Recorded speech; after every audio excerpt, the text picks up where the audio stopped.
I want you to start by picturing something a little bizarre. Okay, I'm intrigued. So imagine you're sitting at your desk, right? You're studying for this really big exam. You've got your textbook open, and you are casually underlining key passages with a highlighter. Yeah, sounds pretty normal so far. But here's the catch. You are holding the highlighter entirely with your toes. Oh, wow. And maybe at the exact same time, you're using your other foot to literally shuffle through a deck of flashcards. It is a really funny image to picture a human doing that, but if you look at a chimpanzee or an orangutan, that level of dexterity is just everyday life for them. Right, because they live in trees. Exactly. Their feet are essentially a second set of hands. They're perfectly adapted for grasping branches and, well, manipulating objects up in a three-dimensional forest canopy. Which is incredibly useful if you live in a tree, obviously.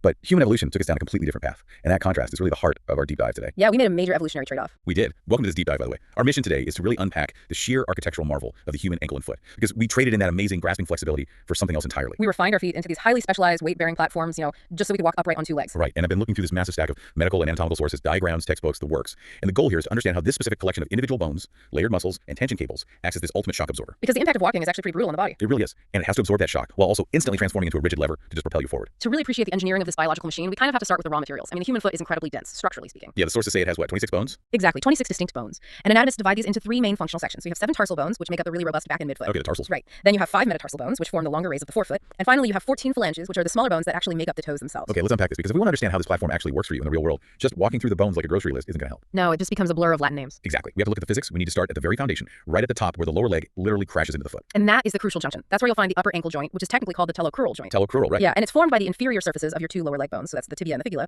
Those 2 leg bones essentially form this wrench-like grip that sits right on top of a very unique foot bone called the talus. And this bone completely fascinated me in the research, because the talus has this staggering job. I mean, every single time you take a step or jump or even just stand still, the entire downward weight of the human body travels down the tibia and slams directly into this one irregular piece of bone. It handles an immense mechanical load. The talus is shaped a bit like a highly irregular turtle shell. A turtle shell, yeah, the diagrams definitely look like that. It has a head, a neck, a wider body, and then this dorsal pulley-like surface on top called a trochlea, and that's what the leg bones actually glide against. But wait, here's the wild fact I kept coming back to in the reading. I'm scanning all these anatomical charts, looking for the engines that drive this joint, and the talus has absolutely zero muscle attachments. None at all. None. There are no muscles pulling on it to make it move. So if it's not being moved by its own muscular engines, is the talus essentially acting like the keystone of a Roman arch? Like, is it just locked in place entirely by the tension of ligaments and the physical pressure of the bones wedged around it? That is a brilliant way to visualize it, yes. Because in medieval architecture, the keystone doesn't need mortar or machinery, right? It just sits there. Exactly. It relies entirely on the geometry of the surrounding stones and the downward force of gravity to stay locked in place. And the talus is completely passive in terms of generating its own movement. It is manipulated entirely by the structural forces shifting around it. Which seems like a massive design flaw if it's taking all the weight. I mean, if it's a passive keystone, constantly grinding and pivoting against other bones under hundreds of pounds of pressure, wouldn't it just wear away into dust? What's fascinating here is how the biology actually compensates for that extreme mechanical friction. Because it is a load-bearing pivot point, roughly 70% of the surface of the talus is covered in articular cartilage. 70%. Yeah, which provides a wonderfully smooth, frictionless surface for the surrounding bones to just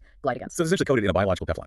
But cartilage comes with a pretty severe catch, doesn't it? It really does. Cartilage is fantastic for reducing friction, sure, but it is notoriously terrible at hosting blood vessels. Right, because it can't get through it. Exactly. Blood vessels cannot easily penetrate that thick cartilaginous layer, so the blood supply to the talus is actually quite fragile and limited, funneling in mostly around the narrow neck of the bone. So if you suffer a severe trauma, like, say you are in a car accident, or you fall from a ladder, and you fracture the neck of the talus, you aren't just breaking a bone, you are potentially severing the only road in for the blood supply. And without a continuous blood supply, bone tissue cannot survive. It leads to a catastrophic clinical condition called vascular necrosis. Bone death. Literally, yes. The bone cells starve and die, which causes the structural integrity of the talus to collapse entirely, and that just destroys the mechanics of the entire ankle joint. That is deeply unsettling. So we have this fragile cartilaginous keystone absorbing all our weight, but we can't just stand there absorbing shock forever. The weight of the body has to go somewhere to keep us upright. How does the foot manage that downward force? Well, the force is transferred directly downward into the bone sitting beneath the talus, and that's the calcaneus, which is universally known as the heel bone. Right, and looking at the diagrams, the calcaneus is massive. I mean, it's the largest bone in the entire foot, and it juts out quite a bit backwards, like behind the ankle joint. That backward projection is its most important feature, because while the talus acts as the keystone, the calcaneus acts as a mechanical lever. A lever for what, exactly? Specifically, it is a short, incredibly powerful lever for your massive calf muscles, the gastrocnemius and the soleus. Ah, okay. And those muscles attach to the very back of the heel via the Achilles tendon. I see. So when you want to stand on your tiptoes, or like when you push off the ground to run, those huge calf muscles contract. They pull upward on the Achilles tendon, which pulls up on the back of the calcaneus, using that jutting bone as a lever to pivot your entire body weight upward. That is the exact physics of it, yes. It's a classic fulcrum and lever system. But the calcaneus isn't just a lever for the calf, it also physically supports the talus above it. Right, they fit together. Exactly. It features a very specific architectural element on its inner side called the sustentaculum tali. Sustentaculum tali. Yeah, it is a horizontal shelf of bone that literally reaches out and holds up the middle of the talus, bearing an incredible amount of weight per square inch. The literal sustainer of the talus. I love when anatomy names don't beat around the bush. Right, very literal. But even with that robust design, a bone taking the full brunt of gravity has to have a breaking point. And I read about a specific injury associated with the heel that sounds more like a physics experiment gone wrong. You are likely referring to what medical professionals historically call lovers' fractures, or sometimes Casanova fracture. A Casanova fracture. Please tell me the origin of that name is exactly what it sounds like. It stems from the classic, albeit theatrical, scenario of a lover having to make a hasty escape by jumping out of a second-story bedroom window. Of course it does. Yeah. See, the calcaneus is the most commonly fractured tarsal bone in the foot.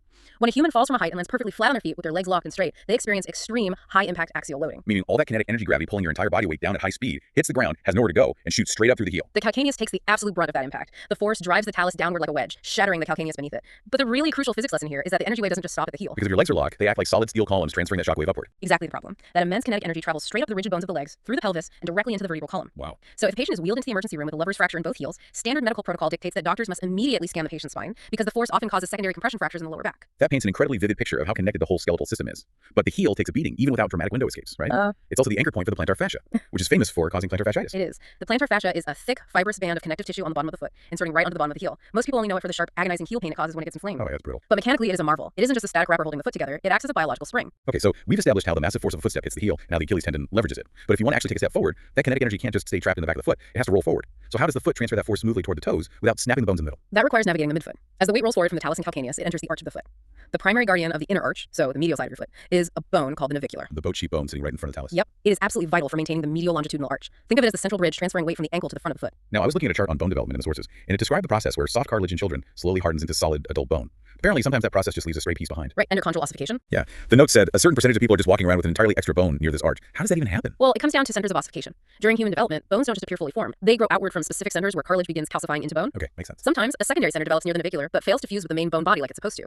And this creates an anatomic variant known as an accessory navicular bone. So roughly 5% of the population just has a 27th bone in their foot. They do. In its mildest form, like a type I accessory. It's just a tiny 2 to 3 millimeter sesamoid bone suspended right inside a tendon. So you wouldn't even notice it. Exactly. For most people, it never causes a single problem. But for others, especially if it's larger and tethered by stiff cartilage, it alters the biomechanical pull of the tendons holding up the arch, leading to chronic midfoot pain. Which really highlights how delicate the balance of that arch is. And even without extra bones, the navicular seems highly susceptible to failure. Because it is the peak of the arch, it is under constant, immense shear stress. In young boys, typically aged 4 to 7, a sudden disruption of blood supply to the navicular can cause the bone tissue to temporarily die and actually collapse under the child's weight. Oh, wow. Yeah, this is known as Kohler disease. And adults can suffer structural arch collapse too. The reading mentioned a condition called Mueller-Weiss disease, where the navicular basically dies in fragments later in life. But the treatment for that blew my mind. The note said surgeons will perform a triple orthodesis. Yes. When the pain is debilitating and the arch has completely failed, surgeons will literally go in and permanently fuse 3 different joints in the foot together using screws and plates. They just lock them together. Yeah, they lock the talocalcaneal, talonavicular, and calcaneal cuboid joints into one solid, immovable block. So they intentionally destroy the foot's natural flexible movement just to create a rigid peg so the patient can stand. That really shows how critical stability in the midfoot is.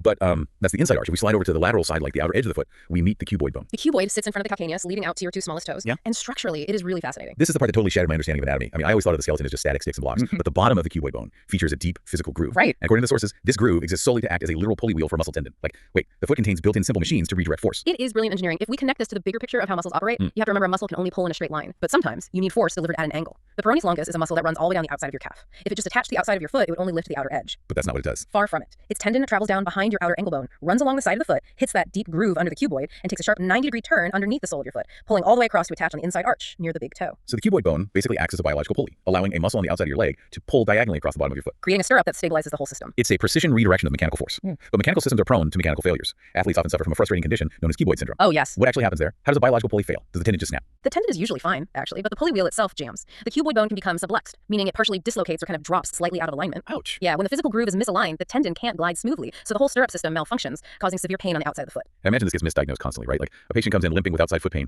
The doctor probably immediately assumes it's a standard rolled ankle or a sprained ligament. Very often, yes. But it's a jammed pulley. The physical therapy often requires a practitioner to manually manipulate the foot, physically popping the cuboid bone back up into its proper alignment to restore the track. Wow. And then that's followed by taping or arch support to keep it there. Okay, so we've absorbed the shock at the heel, we've transferred the energy through the arches and biological pulleys of the midfoot. Now we have to actually push off the ground. So you reach the forefoot, and before we move past the tarsals, the medical community actually uses a classic mnemonic to remember the 7 bones we just navigated. Yes, I saw this in the reading. Tiger cubs need MLOC, like TC and MILC. Exactly. So that's talus, calcaneus, navicular, medial cuneiform, intermediate cuneiform, lateral cuneiform, and cuboid. It's a perfect mental map. And sitting just in front of those tarsals are the 5 metatarsal bones. These are long bones which are homologous to the metacarpals in the palm of your hand. And attached to the ends of those metatarsals are the phalanges, the toes, 14 in total, right? Okay. Your big toe has 2 links, just like your thumb, and the other 4 toes have 3 smaller links. Yes. But how do these small bones actually generate the force to propel a 150-pound human forward? This is where that plantar fascia we mentioned earlier reveals its true genius. It operates on something called the windlass mechanism. The windlass mechanism. Right. When you take a step, your heel lifts off the ground and your body weight rolls forward onto the balls of your feet, which forces your toes to bend upward. So the toes are gripping the ground, bending backwards as the leg moves over them. Right. And as the toes bend backward, they act like a crank on a winch. They physically pull the plantar fascia incredibly tight around the joints of the metatarsals. Oh, wow. This extreme tension acts like a cable pulling the heel closer to the toes, Right. which immediately raises the arch of the foot and forces all those 26 loose bones to pack tightly together. So it instantly transforms the foot from a flexible shock absorber into a stiff, rigid lever, just in time for the calf muscle to pull on the heel and launch you forward. That is just unbelievable. It is like an automatic transmission, switching gears in a fraction of a second. But getting all 26 of these bones to coordinate, to balance on uneven terrain requires a specialized muscular system, and the distribution of these muscles is heavily skewed. How so? Well, on the top of your foot, the dorsal side, there's barely any muscle at all. Just a really thin layer dedicated to lifting the toes so you don't trip over them. Which makes sense. I mean, the top of the foot isn't hitting the ground, so it doesn't really need biological padding. But the bottom of the foot, well, here's where it gets really interesting.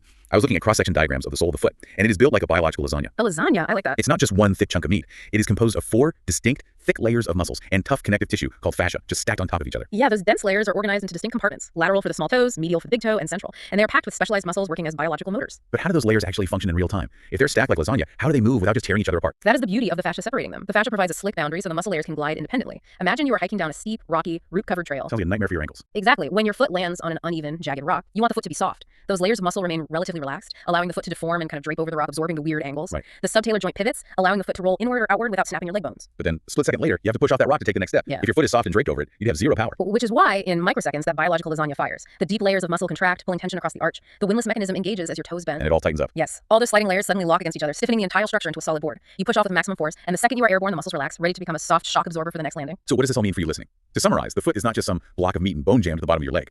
We started by picturing chimps holding highlighters, but what we've discovered from the sources is a highly evolved dynamic machine. Highly dynamic. It is packed with passive keystones, massive levers, literal bone pulleys, and sliding layers of muscular engines that seamlessly switch between being a flexible net and a rigid lever, allowing us to conquer a wildly uneven planet. And this raises an important question, something we touched on earlier that I think is really worth lingering on. We talked about how 5% of humans have an extra accessory navicular bone. Right, the 27th bone. Right. Yeah. We know with absolute certainty that our feet evolved over millions of years from grasping chimp-like hands into these rigid bipedal platforms. But the fact that some people are still developing extra bones or variations of their arches basically proves that the anatomical blueprint isn't entirely locked in ink. Evolution isn't finished with us. Exactly. The human body is still responding to its environment.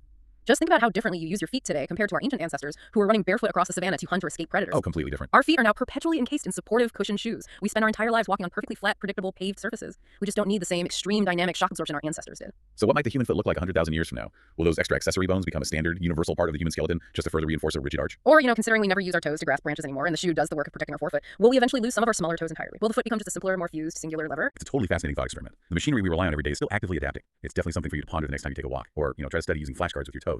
Thanks for joining us on this deep dive into the human foot.